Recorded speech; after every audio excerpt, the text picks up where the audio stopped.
This is a sports catastrophe production. Hey there, Heather Ho, there's Jeff Cutter Diamond. Welcome you to another sports catastrophe on this date. And on this day, September 9th, 1965, Sandy Koufax did something that was unprecedented. He threw his fourth no-hitter and his first perfect game as the Cubs were outdueled by Mr. Sandy Koufax. Well, a lot of people said, wait a minute, Nolan Ryan has 7 no-hitters. True, but remember, at the time, it was impossible to throw more than 2 no-hitters in a career, except if you were Robert Feller. But the fact of the matter is that Koufax had a great history of throwing no-hitters. He threw a no-hitter in 62, 63, 64, and 65. Can you imagine 4 straight years with a no-hitter, much less having 4 no-hitters in one campaign, one career?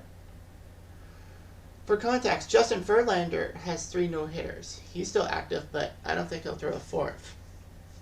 But the fact of the matter is that Koufax, his career actually took a weird turn. If you remember, if you know your history about Koufax, you'll know that before 1961, he actually wasn't that great of a pitcher. He was below 500. He was okay, but he wasn't overpowering. And then in spring training, Norm Sherry, with the Dodgers organization, decided to teach Koufax how to use his fastball to great effect. And it worked. Koufax improved and became the dominant pitcher and helped the Dodgers win the 1963 World Series. So it's September 9th, 1965. Not too many games in the National League. Well, there were only 16 teams in the majors at the time, in 5 matchups. But anyway, at 8 p.m. local time or 11 p.m. Eastern time, a time that baseball wouldn't happen, it would be 10:30 at the latest by standards nowadays. Vin Scully welcomed everyone to Dodger Stadium as the Cubs took on the Dodgers. The Cubs were coming in this game 65-76, and the Dodgers were coming in 79-61. Now remember, in the National League, as in the American League, and as of this time in 1965, there were only 8 teams fighting for one World Series spot. There were no playoffs. The only playoffs were the World Series. So the Dodgers were trying to hold off the Giants, among others, for everything. The Cubs sent up this starting lineup. Don Young in center, Glenn Beckert at second, Billy Williams right field, Ron Santo third, Ernie Banks playing first base, which is unusual. He's usually a shortstop.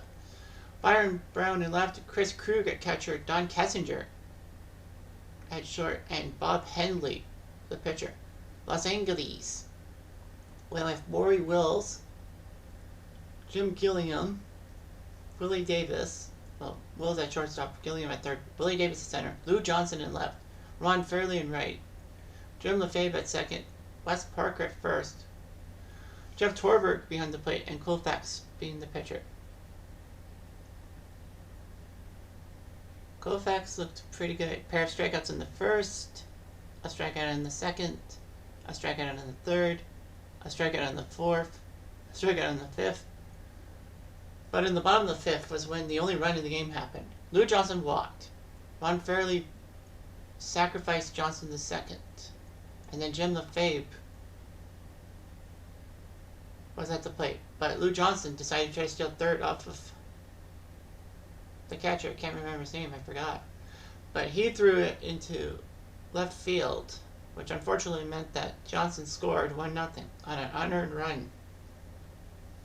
And that was the only run in the game. In the sixth, Bob Henley struck out, so another strikeout. Koufax would get Don Young in the seventh, so he had 7 innings of perfect baseball, no innings without a strikeout. Then it was the top of the 8th.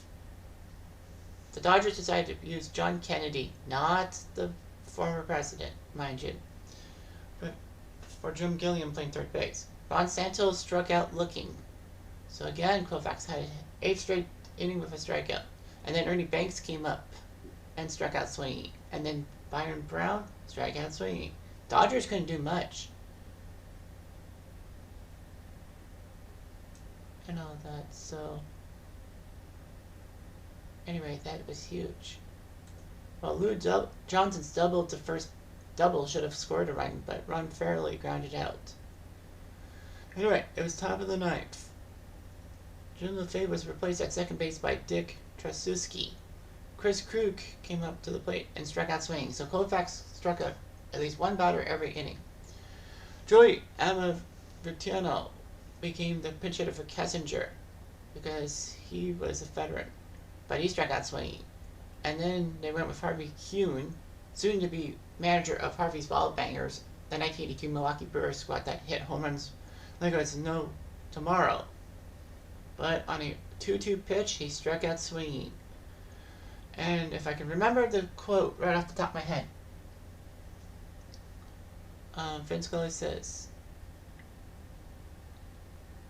and at 9:46 in the City of the Angels, Sandy Koufax has thrown a no-hitter. He has thrown a perfect game. Something like that. So yeah, can you imagine? That game went an hour and 43 minutes. I don't know if it was the shortest perfect game in history by time. I think it wasn't. But anyway, an hour and 43 minutes.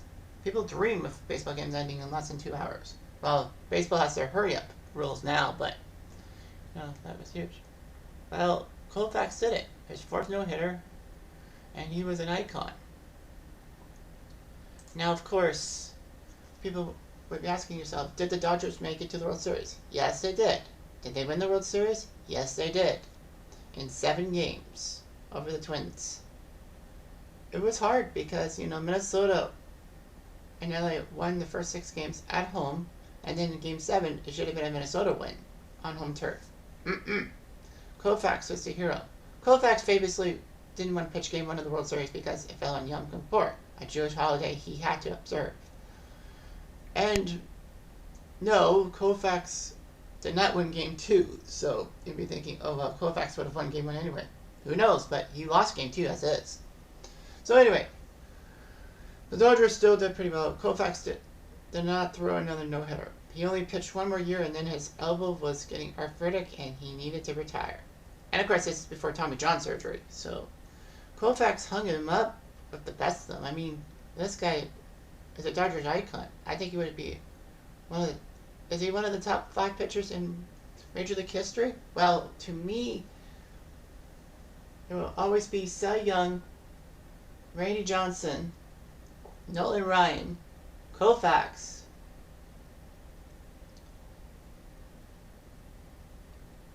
and probably Steve Carlton. Yeah, and Steve Carlton. So yeah, he would be in my top 5 for sure.